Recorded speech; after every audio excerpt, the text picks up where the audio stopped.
Bir taksir geldi. Sağdan joluktu. Anan jolukkanda aytat Kur'an-ı Kerimdegi ayatlar okusa qarıdaydı. Demeli qıraatı sonun. Çoң moldalardan жақсы okuydu. Anan men İncil менен салыштым, мен oyumça baptist bir nerse de, biroq ayattарды кыйын билет. Шарылдап демели. Айындары чыгарса демели ошол арабтар айтканда айын деп тонун чыгарат. Демели окуп атат ушундай. Анан айтат, неме дейт?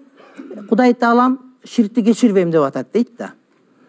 Анан эмнеге кечирбейт Кудай? Мен айттым, Кудайым өзү билет, Кудайым кечирбейм деп айт десем, эми Кудай Таалам дейт, адамдардын баары капыр болуп келсе Кудайга зыяны тийбейт. Адамдардын баары мусулман болуп келсе Кудайга пайдасы тийбейт. Туура дедим. Десем, анда Кудайга зыяны тийбесе Кудай Таалам кечирип кое бербейби? Аны Кудайга айтасың барып. Десем, акылга сыйбайт дейт. Мен айттым, акылга бардыгы сыя бербейт. Анын үстүнө көбүбүздүн акылыбызга тең бардыгы сыя бербейт. Мисалы үчүн мен ишенип турам, Кудай Таалам эгерде ширк кылсаң кечирбейм деди, болду. Кудайым кечирбейм деди, ширктен башкасын кечирем деди десем, жок, Кудайым ошону кечириш керек дейт да. Анан мен айтайын деген башка, мен бир тууганыма хидаят тилейм. Кыргыз жигит, көркөм жигит, балким сабакка келди, билбейм. Балким баптист эмес, бирок Инжилди көтөрүп алган, Куран жок экен жанында. Куран аяттар жаткайтып атат, ушинтипчи. А Инжилди салып алган 100, мен жанагы бинде сары кагаз бар, ошогондон миллион салып алган, Инжилди окуп салыштырам дейт. Урматтуу бир туугандар, Куранды билиш үчүн арабча эле билип коюш жетиштүү болбойт. Эстен чыгарбаш керек ушуну. Анан Куран жаттап кары болуп койсоң эле, сен андан 60 миллион араб бар, христиандар бар арасында, урматтуу бир туугандар. Ошого арабча билип алып эле анан ошо менен салыштырып катасын таба берем деп.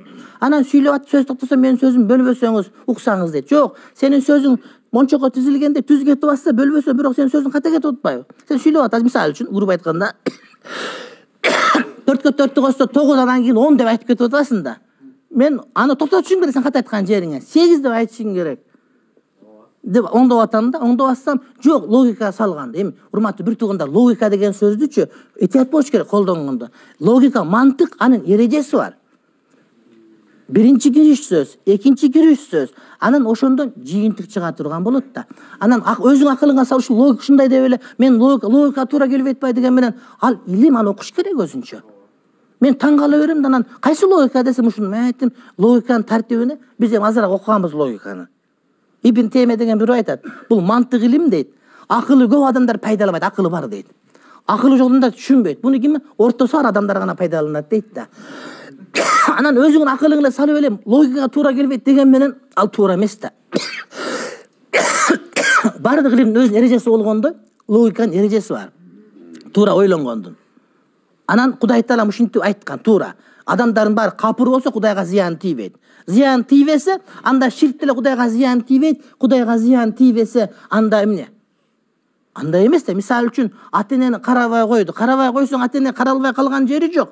Ата-эне зыян тийбейт, ата-эне курсагы ток балким. Бирок карабай койгондугуң үчүн сен күнөөкөрсүң да. Яни сен күнөөкөр, бул ата-эне зыян тартыш шарт эмес. Ошол сыяктуу эле Кудайга зыян жетпейт эч качан. Бирок ширк кыла турган болсоң, Кудайым аны кечирбейм деп айтып атат да. Менин логикам боюнча абдан эле түшүнүп турам, ал түшүнбөй эле койду. Анан ошого окшогон болсо, анда мен жок, анда бардык молдолорго бардым дейт. Каяктан барды экен? Назарбеков Ильяс Таксырга бар дедим, ошо киши ошо айтып берет ушуларды. Инжил окуп